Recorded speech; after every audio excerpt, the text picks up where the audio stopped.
I'm Cole Whitaker, 36, and I learned the hard way that a house can look perfectly lived in and still feel like a museum where everything says do not touch. The first time my stepson told me I wasn't his real dad, he didn't shout it. He said it the way a boy might point out the weather. Casual, factual, as if it would be silly for anyone to argue with the sky. It was a Saturday in late October. Leaves matting the sidewalk, our neighborhood smelling like chimney smoke and damp earth. I was standing at the kitchen island whisking pancake batter, humming the same song my mom used to sing when the weather turned. Asher, 14, eyes like storm glass, walked in, cracked open the fridge, took out the orange juice, and didn't even look up when I said, "Good morning, champ." He poured, sipped, and said, "You don't need to make me breakfast. You're not my dad." Just like that, a simple sentence. And still it felt like someone had reached into my ribcage and given the heart a twist. Not enough to break anything, only enough to remind me that bones could ache even without a fracture. I looked at him sleep must-hair hoodie with some band logo I didn't recognize. And I tried to meet the moment with the steadiness I promised myself I'd bring into this house when I married his mother. "I know I'm not," I said, "aiming for warm, not wounded. But I'm here and you're a growing human with exactly one speck of fruit in your bloodstream. Pancakes would help." He shrugged, capped the juice, and left the kitchen with his glass, a trail of silence in his wake. The batter in the bowl made a soft popping sound, bubbles breaking, and for a second, I imagined myself standing on thin ice, listening for the crack. Back then, the marriage was still new enough that we could pretend our lives had always been arranged this way. My coffee mug beside Marin's mug beside the chipped ceramic dinosaur cup Asher still used out of habit even though he'd gotten too old to admit he liked it. We'd met at a charity 5K and discovered during the limp, sweaty cool down that we'd both spent our 20s bulldozing through work and our early 30s cleaning up the rubble. She wanted safety more than surprises. I wanted a family that could breathe in the same room without competing for oxygen. We were careful with each other the way people are careful. Carrying a heavy mirror, polite, attentive, walking backward, and watching the corners. But mirrors show you things whether you ask them to or not. And the reflection I kept catching in the corner of my eye was a boy who had fortified himself with sarcasm. The way old houses get wrapped in vines. A quiet green armor that chokes and climbs at the same time. Marin told me early on that Asher had been close with his biological father in the manner of kids who are promised big things by people who don't know how to stay. When his dad moved 3 states away and turned his visits into apologies and his apologies into excuses, something in Asher hardened like clay left out too long. He and Marin had become a 2-person team with their own language and their own weather systems. I knew this. I told myself I didn't want to replace anything only to belong. Still, belonging has a weight to it, and when you carry it, your hands aren't free for much else. The first few months after the wedding, I learned Asher's schedule, the way people memorize subway maps, which days he had jazz band, which nights he played pickup basketball at the rec center, which teachers he thought were fair, and which ones were apparently out to ruin his life by assigning essays with actual due dates. I showed up. I clapped. I drove. I put my number in the contact forms for school and the doctor's office and the rec league. Not because I wanted to be listed first, just because I wanted to be listed. When I fixed the wobbly leg on his desk, I left the screwdriver in the top drawer in case he wanted to pretend he'd done it himself. The house itself wore my presence with the awkwardness of a shirt borrowed from a broader-shouldered friend. My tools lined up neatly in the garage beside boxes labeled with Marin's handwriting, winter clothes, Asher's old school projects, photos, and the line where our lives joined showed like a seam that hadn't been pressed yet. I didn't mind. I'd been a contractor most of my adult life, building out other people's dreams while I told myself I wasn't the sort who needed a big, noisy house to feel like I was going somewhere. But the first evening we ate on the porch, passing salad tongs back and forth while the street lights blinked awake. I let myself imagine future versions of us. Asher a little taller. Marin laughing at a joke I'd tell badly.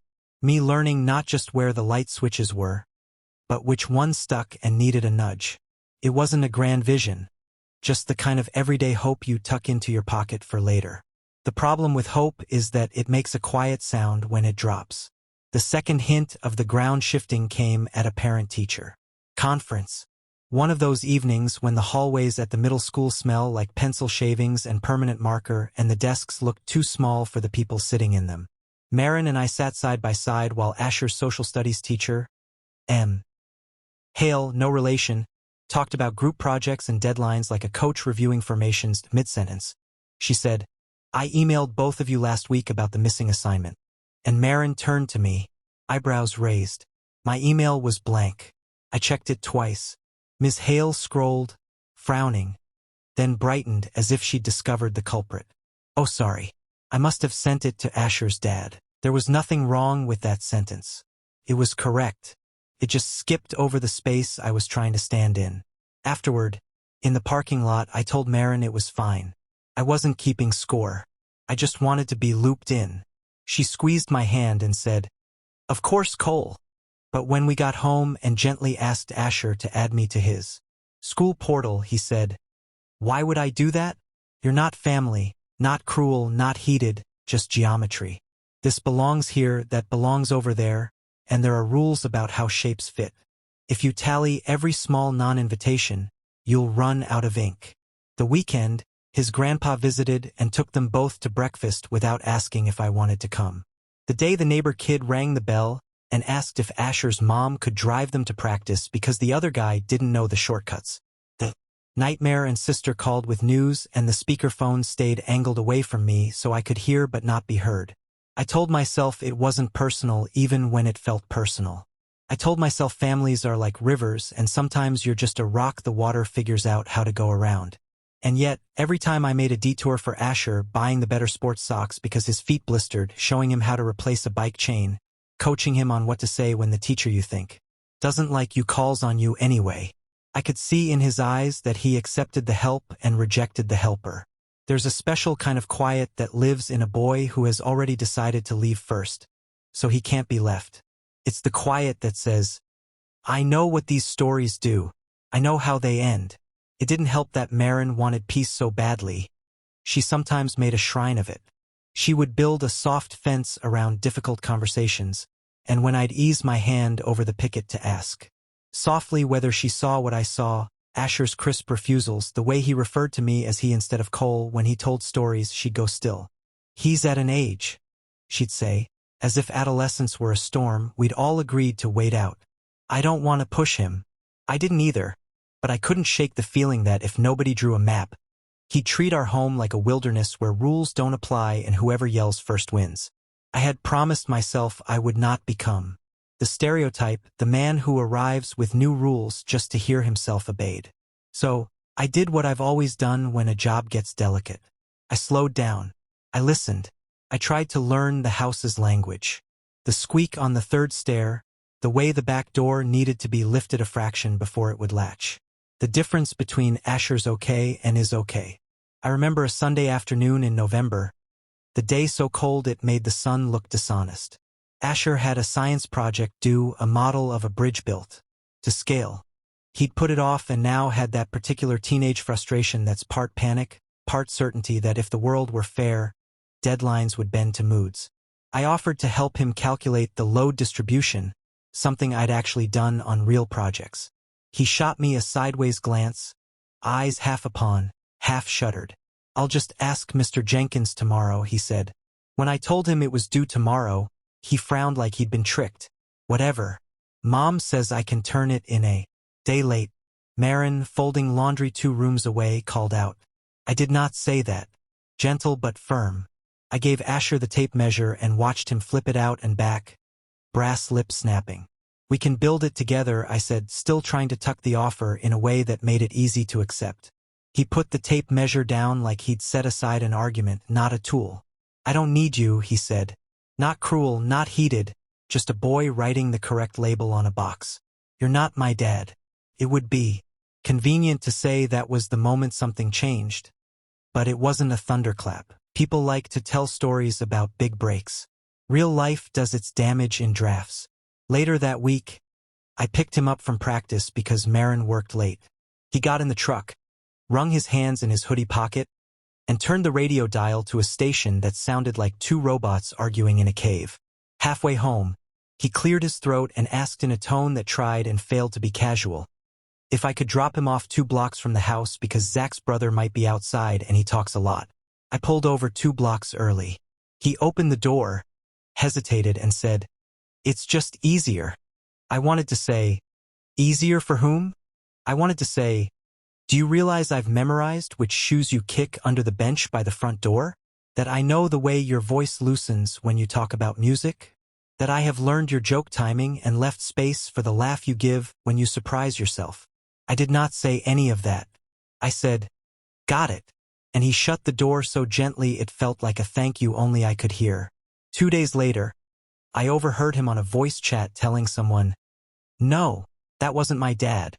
That was my mom's husband." Let me be clear. I never wanted to fight a teenager for territory in his own life.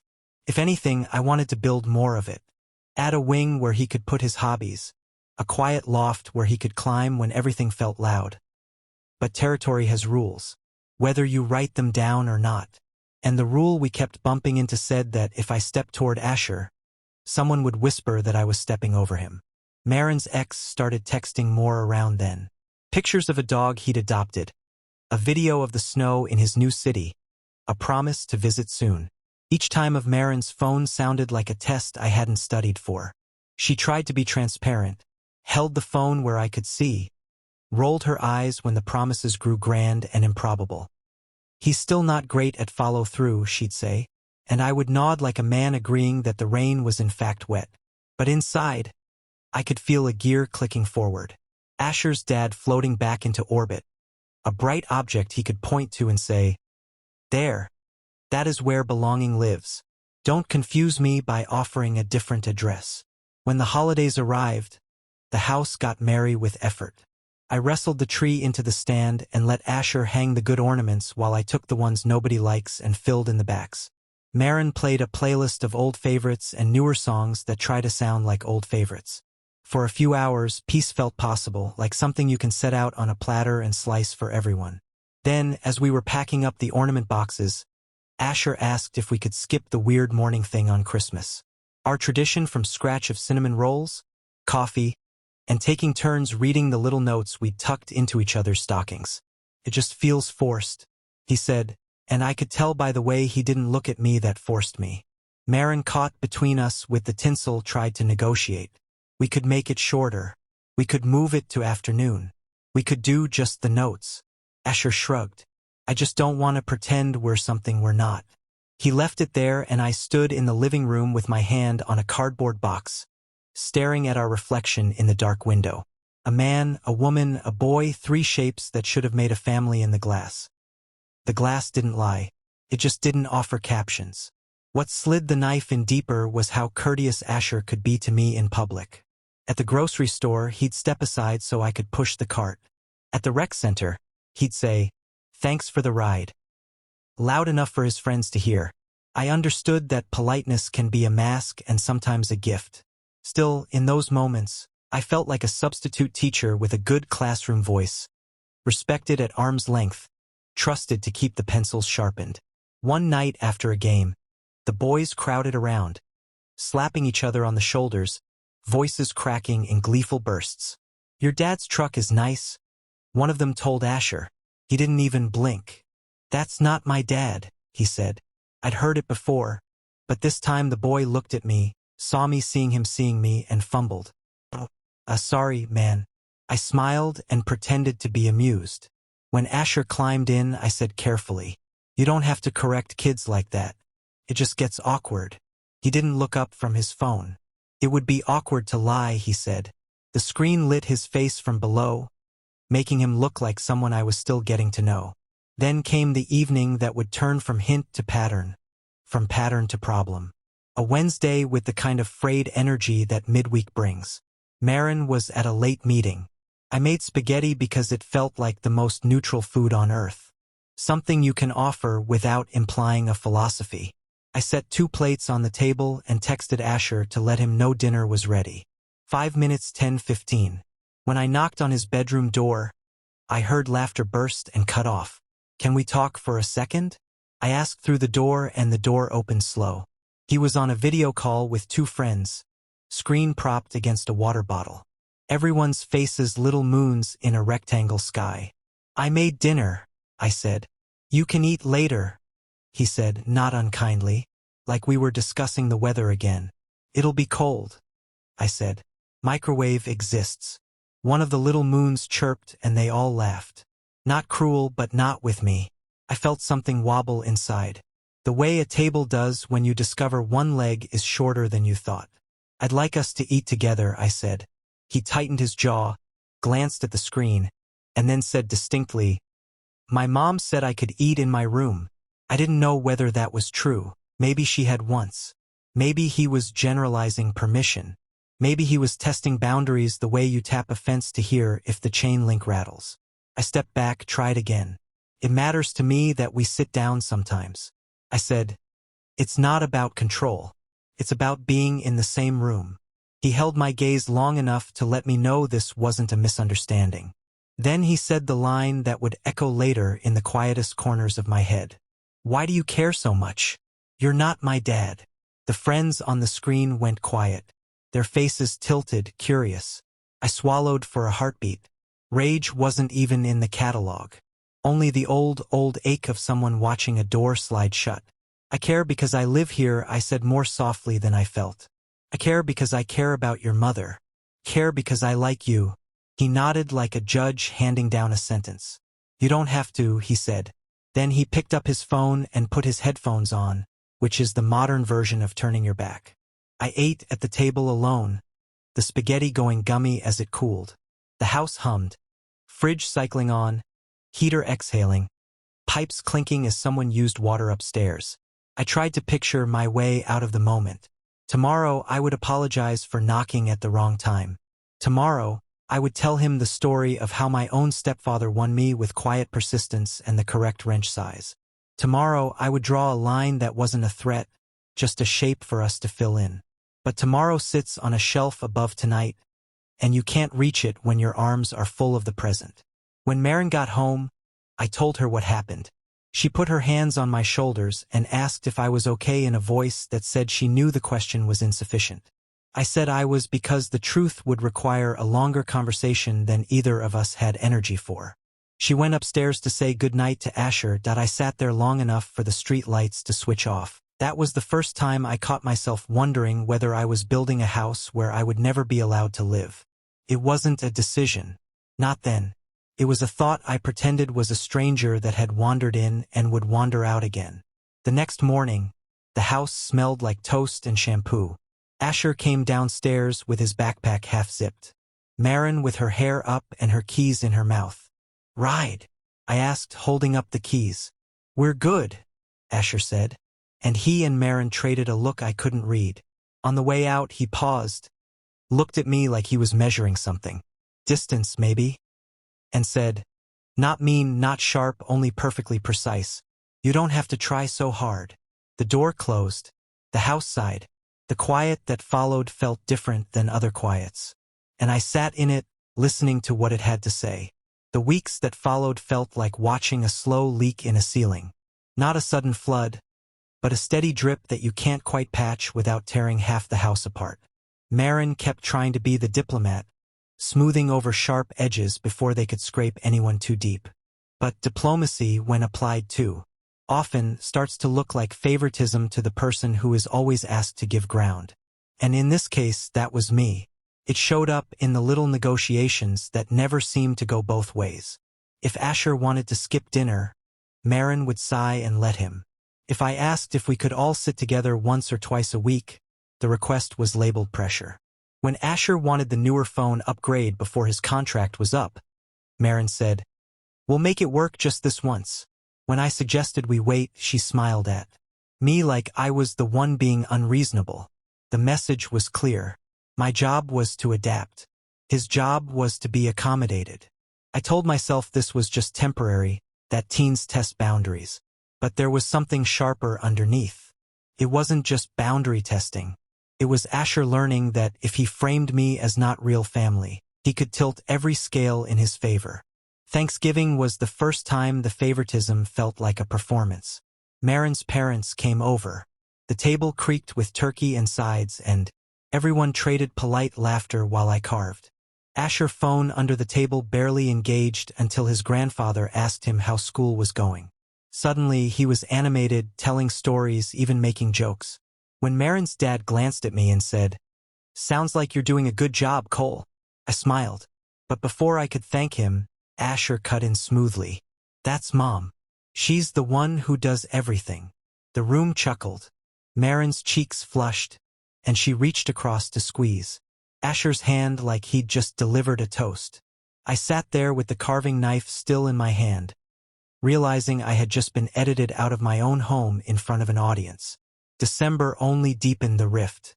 Marin had promised we'd plan the holiday together, but every decision seemed to land without me. Asher didn't want me in their matching pajamas photo. He said it would look weird to his friends on Instagram. Marin laughed it off and told me not to take it personally, then posed with him on the couch, their flannel pants matching while I held the camera. Later, when I suggested we could do a separate photo, she said gently, "Maybe next year when things feel easier." The word next was meant to soothe, but it echoed like a postponement of belonging. The manipulation became clearer in January when Asher started using me as leverage. If he wanted something, he'd angle it through me, knowing Marin would take his side if I pushed back. One evening, he asked if he could stay overnight at a friend's house. I said fine, but reminded him about his unfinished assignments. He rolled his eyes, muttered, "You're not my real dad," and stomped upstairs. 10 minutes later, Marin came down with her phone. "Asher feels like you're being too strict," she said softly. "Maybe just let him go this time." When I asked her if she realized he was triangulating us, she frowned and said, "He's just a kid. Don't make it bigger than it is." But I could see it. He had figured out the formula. Push against me. Watch her bend. The pattern grew sharper with every week. Asher's requests grew bolder. Marin's defenses of him more reflexive and my presence more optional. He started making plans without telling me, knowing his mom would back him. He would sit at the dinner table, tell a story, and leave me out of it entirely, as if narrating a version of his life where I didn't exist. And every time I tried to gently insert myself to remind him I was here, invested, present, he would find a way to turn it into overstepping. I began to wonder if he wasn't just resisting me, but actively working to erase me. The worst came one Saturday afternoon when Marin was at work and I drove Asher to basketball practice. He had left his shoes in the back, and as he laced them up in the gym parking lot, he muttered into his phone, "Yeah, my mom's husband drove me." "No, not my dad. I don't have one." He said it casually, but with a precision that made it sting deeper than any outburst could have. I froze, gripping the steering wheel, realizing that for him, I wasn't even a failed father figure. I was simply nothing. That silence, the one he'd left hanging in the car, followed me home. And it was in that silence that I began to wonder if I was invisible in my own family. What was I holding on to? It was a Thursday evening when the crack in the floorboards finally widened enough to swallow me whole. Marin was working late again, and I'd just gotten home from a job site with dust still clinging to my jeans. The house smelled faintly of garlic and tomato sauce. Asher had heated up leftovers. I dropped my tool bag by the door, called out a hello, and got only the muffled thud of footsteps upstairs in return. I told myself it was fine, normal, just a teenager retreating into his world. But when I went into the kitchen to grab a drink, I noticed something odd. The recycling bin was full of takeout containers, pizza boxes, burger wrappers, 2 milkshake cups with straws still sticky around the rim, all from restaurants Asher liked, none of which I had been invited to. I stood there trying to piece it together. Marin hadn't mentioned going out. She'd been in meetings until late, which meant Asher had been out with someone else. I checked my phone out of habit, wondering if I had missed a text. Nothing. But the thought stuck. Who had taken him? And then the front door clicked open and Marin walked in holding a paper bag from the same burger place I'd just seen evidence of. She looked tired but cheerful, kissed me on the cheek and set the bag on the counter. "Grabbed you something?" she said, pulling out a single wrapped sandwich. My stomach tightened. "You already ate?" I asked even though I knew the answer. She hesitated. "Yeah, we got hungry. Figured I'd bring you one back." We. Depressed. You and Asher went out without telling me. She froze mid-unwrapping, eyes flicking up to mine. It wasn't a big deal, Cole. He wanted to celebrate finishing his project. I didn't think. You didn't think I'd want to be there. I finished for her. The air in the kitchen felt heavier than it should have. Marin's expression shifted from guilty to defensive. It wasn't about you. He just wanted time with me alone. The words stung more than I expected. Not because I thought I needed every dinner, but because the choice had been made behind my back, like the family moments were currency and I wasn't invited to. The exchange. I sat at the table, the untouched sandwich in front of me, and tried to swallow the knot forming in my throat. Before I could find the right words, Asher came downstairs, earbuds still dangling from his ears. He glanced at me, then at the bag on the counter, and smirked. "Oh, you got him one?" he asked Marin. She nodded. He shrugged. That's nice. That's nice." The way he said it wasn't gratitude. It was dismissal, as if I were some neighbor who had been tossed leftovers out of courtesy. I felt something shift inside me, an awareness that this wasn't just about being excluded. It was about being deliberately pushed to the margins. The real betrayal, though, came a week later. It was a Sunday, gray and damp, the kind of day that made the walls of the house feel closer. I went to grab my laptop from the den, and when I sat down at the desk, the screen lit up with a browser window that hadn't been closed. It was Asher's school portal. He must have used my laptop without logging out. I wasn't looking for anything, but my eyes caught on the recent messages tab, and there it was, a thread between Asher and Marin. "Don't tell Cole. Okay, he'll make it weird," Asher had written. The message was about their dinner, but it didn't stop there. Scrolling further, I saw other instances. "Let's just do it ourselves. He doesn't need to come. Can it just be you and me this time?" And the worst part, Marin agreeing. Not always eagerly, but consistently. "Sure, just us. Don't worry. I won't say anything."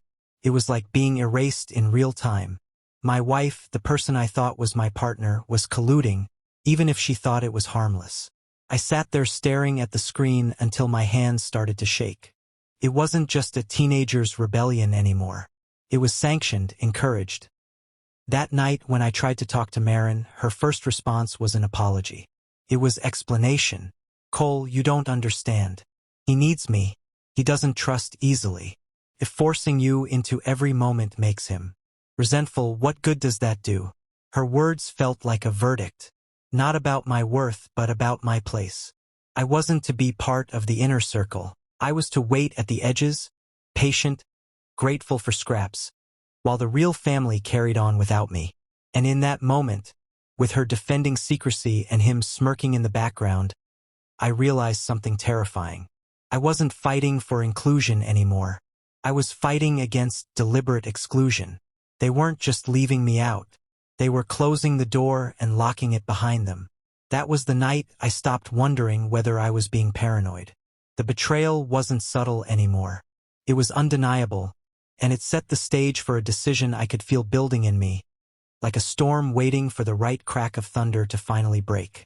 The weeks after that discovery felt like walking through a house that wasn't mine, even though my name was on the mortgage. Every creak of the floorboards, every photograph on the mantel, every coffee mug in the cabinet reminded me that I was living in someone else's story. The betrayal had lodged itself in me like a splinter, impossible to ignore. And yet I said nothing. I couldn't, not without turning the fragile peace into open war. So instead I shrank. I pulled back. And in the pulling back, I began to see just how invisible I had already become. Dinner became the first casualty. I stopped insisting on us eating together, and soon enough, Marin and Asher started making plans without even mentioning it. Some nights I'd come home to find them on the couch with takeout containers between them watching a show they both liked, their laughter bubbling through the living room. My footsteps in the doorway felt like an intrusion. Marin would look up startled and say, "Oh, you're home. Want some?" Always after the fact, always an afterthought. I'd smile, shake my head, and retreat to the kitchen where the fridge light became my dinner companion. The second casualty was the little traditions I tried to build. Sunday mornings, I used to make pancakes, a ritual born from my childhood, something I thought could be ours. After that night in October, when Asher dismissed me over orange juice, I tried to keep it alive anyway. But by December, neither of them came down for breakfast. The last Sunday I bothered. I sat at the table alone with a plate stacked high, the butter melting into golden circles, and listened to muffled laughter drifting from upstairs. The pancakes grew cold, then hard, and eventually so did something in me. Wasn't just about meals, though. It was the silence. Maren and Asher had their own rhythm, their own inside jokes, their own shorthand glances. And when I tried to join, the beat always skipped. One night, I walked into the living room to find them scrolling through old photos on Maren's laptop. Vacations, birthdays, moments from before me. They looked so absorbed, so content that I lingered in the doorway for a full minute before Maren noticed. She closed the laptop gently as if tucking away a secret and said, "We were just looking at old times." The message was clear. This was their past, their bond, and I had no place in it. I began spending more time at work, volunteering for longer hours, taking on extra projects. It was easier to lose myself in drywall and blueprints than to sit in a house that hummed with life but left me out of its current. Colleagues started joking that I was married to the job, and I laughed along because in a way they were right. At least there I knew my value. At least there my presence mattered. At home my value was eroding quietly. Asher no longer looked at me when he spoke, if he spoke at all. Maren, caught between us, chose the path of least resistance every time, which meant choosing him. I stopped trying to correct it. I stopped asking to be included. Instead, I became a ghost in my own house, present but silent, moving around them without disturbing the air. But ghosts see things, and what I saw more and more clearly was the truth. I had already been written out. My suffering wasn't loud. It was quiet, the kind of ache that comes from absence rather than blows. But in that silence, a thought began to take shape, fragile at first, then sharper with every passing day. If I couldn't belong here, then maybe I shouldn't stay here. I didn't say it out loud. I didn't even admit it fully to myself. But I started moving differently, leaving tools at the job site instead of bringing them home, letting the laundry pile up in my corner of the closet as if I wouldn't be needing it for long, checking my savings account more often, calculating silently how far it would carry me if I walked away. At night, lying beside Maren, I listened to her breathing and wondered if she noticed the space growing between us. Some nights, I caught her hand twitch toward her phone on the nightstand, as if she was waiting for a text, even in her sleep. I never asked who she hoped it might be. Rock bottom wasn't one single moment. It was the accumulation of all the small ones, the untouched dinners, the unshared jokes, the invitations that never reached me. It was realizing that the house was warm, but I was cold, that the laughter was real but not for me. And in that quiet, where the suffering settled heavy on my chest, I began to plan. Not out of spite, not even out of anger, but out of the desperate clarity that sometimes the only way to be seen is to disappear. When I finally started pulling away, it wasn't with slammed doors or shouted words. It was quiet, deliberate, like easing a boat from a dock in the middle of the night. I'd already learned silence was my only weapon in that house. But now I began wielding it differently. Not as surrender, but as a boundary. Instead of waiting for an invitation, I built a life outside those walls.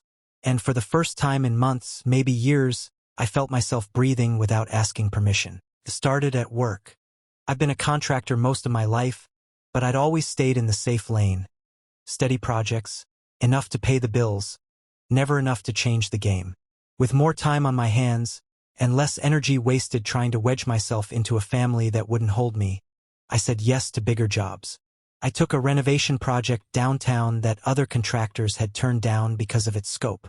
A crumbling old warehouse meant to be turned into loft apartments. It was a mess. Mold, outdated wiring, structural issues. But I threw myself into it.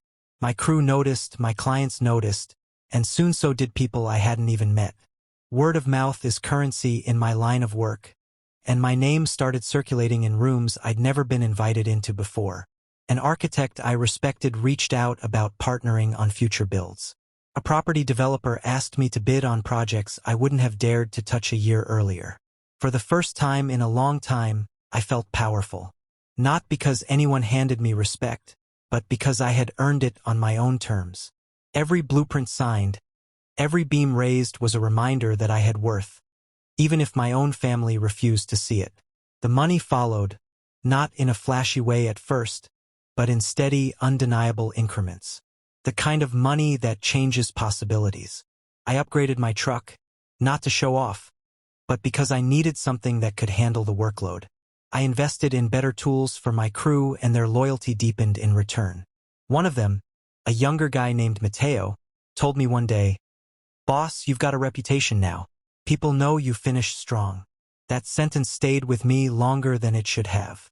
Maybe because it was exactly the kind of acknowledgement I never got at home.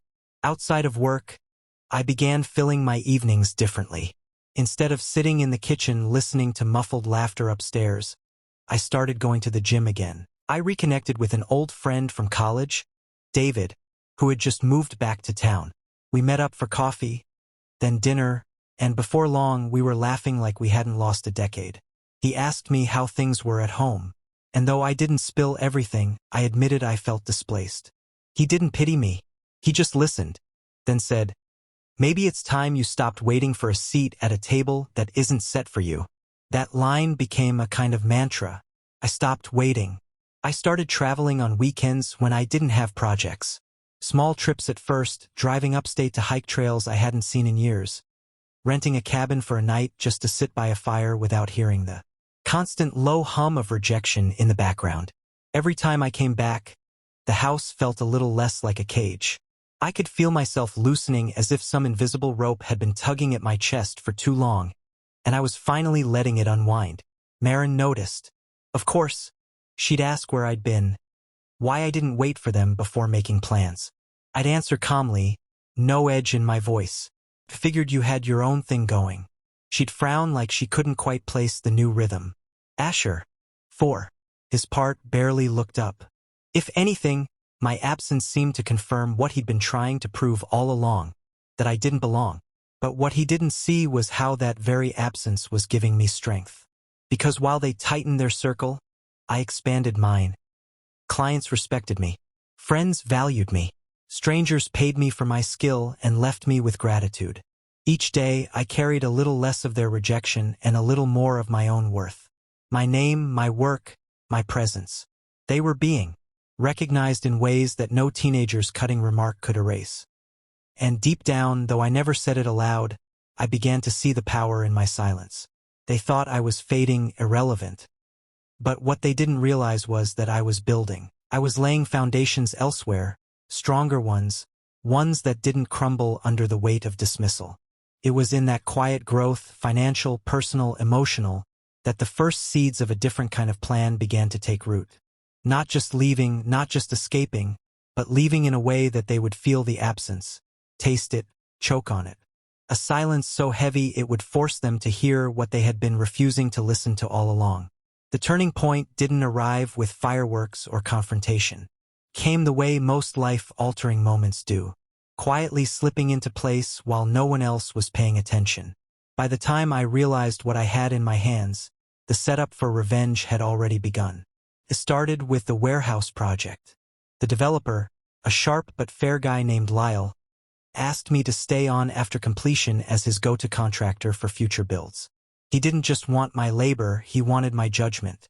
He'd seen how I solved problems under pressure, how I turned chaos into something livable, and he trusted me. For a man who'd been treated like an afterthought in his own house, that trust was a kind of oxygen. Soon, I was sitting in meetings I never thought I'd be invited to. Rooms with architects, investors, and city planners. At first, I sat quietly, learning the rhythm.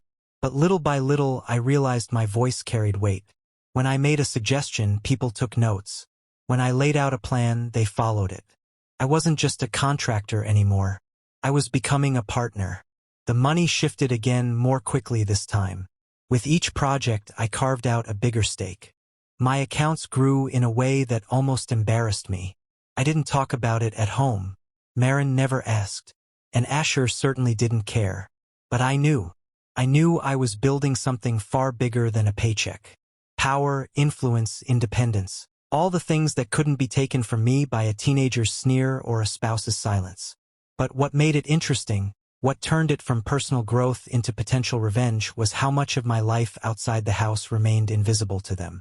Marin and Asher still treated me like the quiet extra in their family story, assuming I was fading into irrelevance. They had no idea that while they closed ranks, I was building an empire under their noses. The contrast was almost surreal. In one world, I was dismissed, ignored, erased. In the other, I was respected, valued, and even sought after. And the two worlds were on a collision course.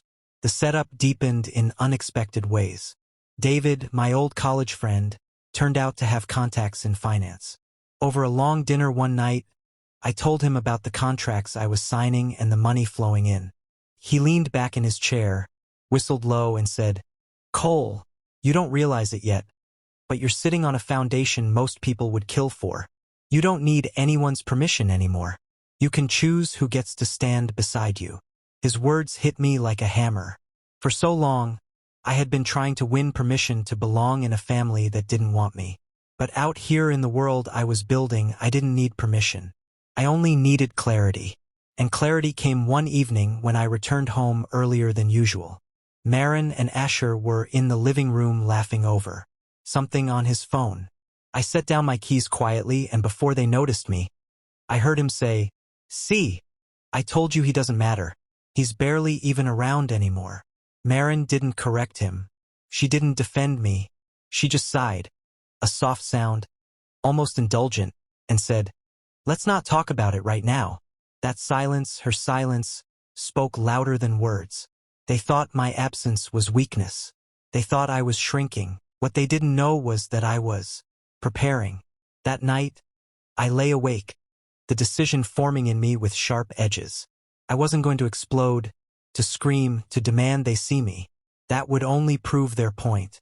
No, I would let them have exactly what they said they wanted. A house without me, a life where I didn't matter, and I would leave it in such a way that they would feel every square inch of the silence I left behind. Because here's the truth I had finally learned. Sometimes revenge isn't about words or confrontation. Sometimes it's about stepping out so completely, so suddenly that the echo of your absence fills the room louder than your presence ever could. And thanks to the power I'd built outside those walls, I finally had the means to do it. Not just walk away, but walk away clean, strong, untouchable. All I needed was the right moment. And I could feel it coming, like a storm pressing down on the horizon, waiting for the first crack of thunder. The moment came sooner than I expected. It was a Saturday in late spring, one of those deceptively warm days where the air hums with the promise of summer. Marin had suggested a family dinner, a phrase that by then felt hollow, though I went along anyway. She made reservations at a nice place downtown, one I knew Asher liked because his friends hung out there after games. I wore a collared shirt, washed the dust from my hands, and told myself this was just another performance. What I didn't tell them was that I had already made my decision, and that night was going to be my stage. We sat down at a corner booth, menus open, and for the first 10 minutes, everything was polite. Marin asked Asher about school. He gave short answers, more interested in scrolling through his phone. When the waiter came, Marin ordered for both of them without even glancing at me like it was second nature. I placed my order separately, quietly. The food came. Conversation drifted. And just as the plates were cleared, Asher leaned back, crossed his arms, and delivered the line that would seal it. "You don't have to keep coming to these things," he said. Not curry, not even angrily. Just factually, the way someone points out that the sky is blue. It's not like you're really family. Mom and I can do it ourselves. Marin didn't flinch. She didn't correct him. She just gave me that tired look she'd given 100 times before. The one that begged me not to make a scene. And in that silence, hers, his, the restaurant's hum all around us, I knew. It was time. I reached into my jacket pocket and set 2 envelopes on the table. One with Marin's name on it. One with Asher's. "You're right," I said, my voice calm, steady. I don't have to keep coming. And after tonight, I won't. They both stared, confused. Maren reached for her envelope, opened it, and froze. Inside was a check large enough to cover the remaining mortgage payments on the house paid in full. Beside it, a typed letter, my formal notice that I was walking away, signed and dated. Asher opened his envelope next. Inside was nothing but silence on paper. A blank page folded neatly with a single line at the bottom in my handwriting. You got exactly what you wanted. The color drained from his face, though he tried to mask it with a smirk. Maren, meanwhile, looked up at me, her lips parting as if to speak, but no words came. For once, their silence was heavier than mine. I stood, slid my chair back carefully so it didn't scrape, and said, "Enjoy your dinner." Then I left. No shouting, no dramatics, just absence. When I stepped outside into the warm night air, I didn't feel relief right away. What I felt was weight, the kind that comes after carrying something for too long. But beneath it, there was something sharper. Power. Because for years, I had been invisible in that house. And now, in walking away, I had made myself unforgettable. The revenge wasn't in the check or the letter. It was in the silence that would follow me out the door. The silence that would settle into their house like a ghost. Every dinner, without me, every holiday missing my chair, every laugh interrupted by the question neither of them would say aloud. What have we done? And I knew deep down that silence would be louder than anything I could have shouted. The fallout didn't erupt in a single explosion. It spread like cracks through glass, slow and unstoppable. By the time Maren realized I was truly gone, it was already too late. I moved out the following week, quietly, efficiently. My things were packed in boxes before she could muster an argument. My name scrubbed from the bills. My presence erased from the routines of their home. Except, of course, it wasn't erased at all. It lingered. I could feel it in the way Maren's voice trembled when she called me a month later, asking why the house felt so unbearably quiet. At first, she tried to cover it with casual words. "It's strange not having you here," she said over the phone, her tone too light, like she was auditioning for indifference. But by the end of the call, her voice cracked. "I didn't think you meant it. I thought you were just angry." I didn't respond with anger or forgiveness. I simply said, "I told you I wouldn't fight," and then I ended the call. The silence after that was her answer. For Asher, the consequences came slower but sharper. Without me in the picture, his world shrank. Maren had always stretched herself thin, trying to be both parents. But with no one to share the load, the cracks in her patience began to show. She couldn't drive him to every practice, attend every event, or smooth over every rough edge. His biological father made a few promises, but as always, they dissolved before they materialized. And Asher, who once smirked and said I wasn't his real dad, started to feel the emptiness where my presence had been. One evening, months later, I heard from a mutual acquaintance that Asher had been dropped off late to a game. He'd walked into the gym alone, no one in the bleachers for him. Someone asked if his parents were coming. He'd shrugged and said, "It's just me tonight." I imagined the echo of his own words, the ones he had thrown at me so casually. "You're not my dad." I wondered if he realized now what he had really asked for. As for me, my life only widened. The projects flourished. My reputation grew. And the independence I had built became not just survival but triumph. The silence that once suffocated me became fuel. I spent weekends traveling, investing, living without apology. And for the first time in years, I didn't feel invisible. I felt unshakable. The last time I saw them was almost a year after I left. I was downtown walking into a restaurant to meet David.